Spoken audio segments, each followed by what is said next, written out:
My colleagues behind me are here is to call attention to something that is very serious and threatens this country. The reason is on May 21st through May 30th, it's a possibility that this president will be giving away our sovereignty. It's a possibility that several agencies have been compromised by China, which they have. What Tedros has done is undermine not only the WHO, but every country that's a member. We sent out a letter on May 10th to Kevin McCarthy to defund, for the United States to defund the World Health Organization. We are now putting in roughly $700 million, which is unbelievable that this country's doing that. The reason is to call attention to it. The reason is to make sure this country is not undermined by what Joe Biden and his administration is doing.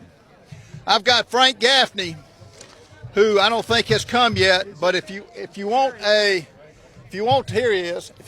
good rundown of what the perils we're facing, you need to read this book. Frank was in the Reagan administration. He's a true patriot. And let me call on him to say a few words. And folks, we've got 18 House members that are going to speak. I'm going to ask for y'all to be under a minute and a half, and because I want everybody to be heard. Frank, would you come forward? Yes, sir. Thank you, Congressman. Thanks to all of you, most especially thanks to all of you. The Chinese Communist Party runs the World Health Organization. Speak up, Frank. It runs the World Health Organization in furtherance of its long-standing objective of global governance. That's one world government. There's no room in the world government for the United States of America, certainly not the free America that we love. We've created a sovereignty coalition to fight against the World Health Organization's efforts to obtain global dominance through public health dominance. And we are very appreciative of you, Congressman Norman, most especially, for taking the lead, along with your colleagues, to get us out of the World Health Organization before it finishes off America. Thank you, sir. I'd like to call on Dr. Ronny Jackson. Ronny, call after that. After you, call on Chris Smith. Sir, thank you. Ronny Jackson, 13th Congressional District of Texas. I'll be really brief here. I just want to say that, the World Health Organization is a corrupt organization. They're nothing more than a puppet for the Chinese government. We don't have to guess about that. We know that because we saw what happened shortly after COVID took place. We saw how they were complicit in trying to cover up what happened, how they stopped the flow of information. I'll tell you that the Biden administration, it boggles my mind. This is just another one of the many reasons that one of the many things that they've done to put America last and to make us part of some world governance that they see us being part of in the future. We are a sovereign country. No other country is going to tell us. Another country will not determine how, if, and when we can protect ourselves during a future pandemic. And no other country is going to use American taxpayer dollars as their piggy bank or their slush fund and spend it whenever and however they see fit.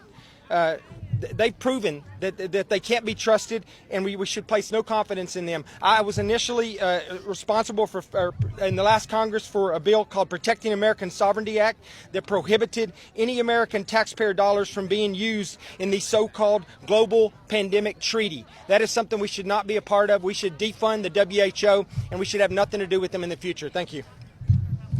Thank you, Ronny. I'd like to call on Chris Smith now. Thank you. Chris. Thank you very much. Thank you very much. I say to my colleagues, Ralph, thank you so much for bringing us together.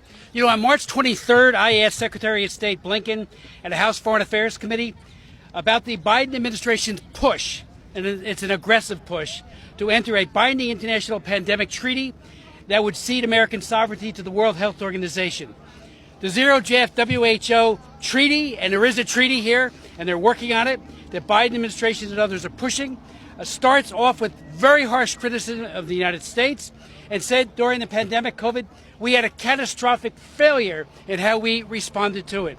Article 4 pays lip service to sovereignty and then completely overcomes that lip service by saying, quote, provided that activities within their jurisdiction or control do not cause damage to their people in other countries, which empowers WHO to step in and prescribe what each country would do. Article 10 of the treaty says the U.S. would be obligated to provide 20% of our medical supplies, including tests, vaccinations, and medications, to WHO. They say, we want it, we have to provide it.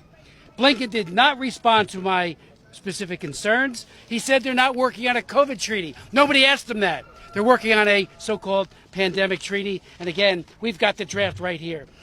Last May, the Biden administration offered its own proposal granting new unilateral authority to WHO Director General Tedros, and I've known him for years. He used to be the head of the health for Ethiopia.